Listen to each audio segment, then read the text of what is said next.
ഇത്തവണ ബി.ജെ.പി. സോണിയാഗാന്ധിക്ക് നേരെയാണ് ആരോപണവുമായി രംഗത്ത് വന്നിരിക്കുന്നത്. അതായത് ഇത്തവണ ബി.ജെ.പിയുടെ ഇര മുതിർന്ന കോൺഗ്രസ് നേതാവും രാജ്യസഭാ എം.പിയുമായ സോണിയാഗാന്ധിയാണെന്നർത്ഥം. ഗുരുതര ആരോപണവുമായാണ് ബി.ജെ.പിയുടെ വരവ്. സോണിയയ്ക്ക് ജോർജ് സോറോസ് ഫൗണ്ടേഷൻ ഫണ്ട് ചെയ്യുന്ന ഒരു ഗ്രൂപ്പുമായി അടുത്ത ബന്ധമുണ്ടെന്നാണ് ബി.ജെ.പിയുടെ പുതിയ ആരോപണം. കശ്മീർ സ്വതന്ത്ര രാഷ്ട്രമാക്കണമെന്ന ആശയത്തിന്റെ പിന്തുണക്കാരാണ് ജോർജ് സോറോസ് ഫൗണ്ടേഷൻ എന്ന് നേരത്തെ ആരോപണം ഉയർന്നിരുന്നു. എക്സിലൂടെ പങ്കുവച്ച ഒന്നിലധികം പോസ്റ്റുകളിലൂടെയാണ് ബി.ജെ.പി. സോണിയയ്ക്കെതിരെ ആരോപണം ഉന്നയിച്ചത്. ഈ കൂട്ടുകെട്ട് ഇന്ത്യയുടെ ആഭ്യന്തര കാര്യങ്ങളിൽ വിദേശ ശക്തികളുടെ ഇടപെടൽ തെളിയിക്കുന്നതാണെന്നാണ് ബി.ജെ.പി. പറയുന്നത്. ഇതുമായി ബന്ധപ്പെട്ട് ലോക്സഭയിൽ പ്രതിപക്ഷ നേതാവ് രാഹുൽ ഗാന്ധിയോട് 10 ചോദ്യങ്ങൾ ഉന്നയിക്കുമെന്നാണ് ബി.ജെ.പി. എം.പി. നിഷികാന്ത് ദുബെ കഴിഞ്ഞ ദിവസം പറഞ്ഞത്. Media പോർട്ടലായ organised crime and corruption reporting പ്രൊജക്ടിന്റെ പേരിൽ Hungarian American വ്യവസായിയായ George Soros പ്രതിപക്ഷവുമായി ഒത്തുകളിച്ച് Indian സമ്പദ്വ്യവസ്ഥയെ തകർക്കാനും നരേന്ദ്രമോദി സർക്കാരിനെ അപകീർത്തിപ്പെടുത്താനും ശ്രമിച്ചുവെന്നാണ് ബി.ജെ.പി. ഉന്നയിക്കുന്ന പ്രധാന ആരോപണം.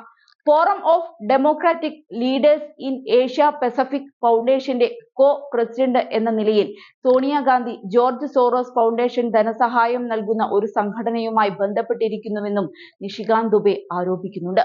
ഈ ഫൗണ്ടേഷൻ കശ്മീരിനെ പ്രത്യേക മേഖലയായി കണക്കാക്കണമെന്ന ആവശ്യം മുന്നോട്ട് വെച്ചിട്ടുണ്ടെന്നാണ് അദ്ദേഹം പറയുന്നത്.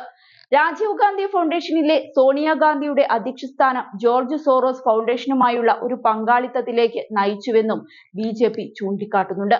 ഇന്ത്യൻ സംഘടനകളിൽ വിദേശ ഫണ്ടിംഗ് സ്വാധീനം കാണിക്കുന്നതാണ് ഈ കാര്യമെന്നും ബി.ജെ.പി. തങ്ങളുടെ ട്വീറ്റ് പരമ്പരയിലൂടെ ആരോപിക്കുന്നുണ്ട്.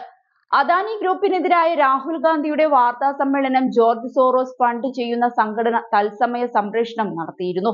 കൂടാതെ മുതിർന്ന കോൺഗ്രസ് നേതാവും എം.പിയുമായ ശശി തരൂർ ജോർജ് സോറോസ് തന്റെ ഒരു പഴയ സുഹൃത്താണെന്ന് സമ്മതിക്കുകയും ചെയ്തിട്ടുണ്ടെന്നാണ് ബി.ജെ.പി. ചൂണ്ടിക്കാട്ടുന്നത്. നേരത്തെ പ്രധാനമന്ത്രി നരേന്ദ്രമോദി, പ്രമുഖ വ്യവസായി ഗൗതം അദാനി എന്നിവർക്കെതിരെയുള്ള വാർത്തകളിലും പ്രചരണങ്ങളിലും യു.എസിന് പങ്കുണ്ടെന്ന് ബി.ജെ.പി. ആരോപിച്ചിരുന്നു. എന്നാൽ ബി.ജെ.പിയുടെ ആരോപണം യു.എസ് തള്ളുകയായിരുന്നു.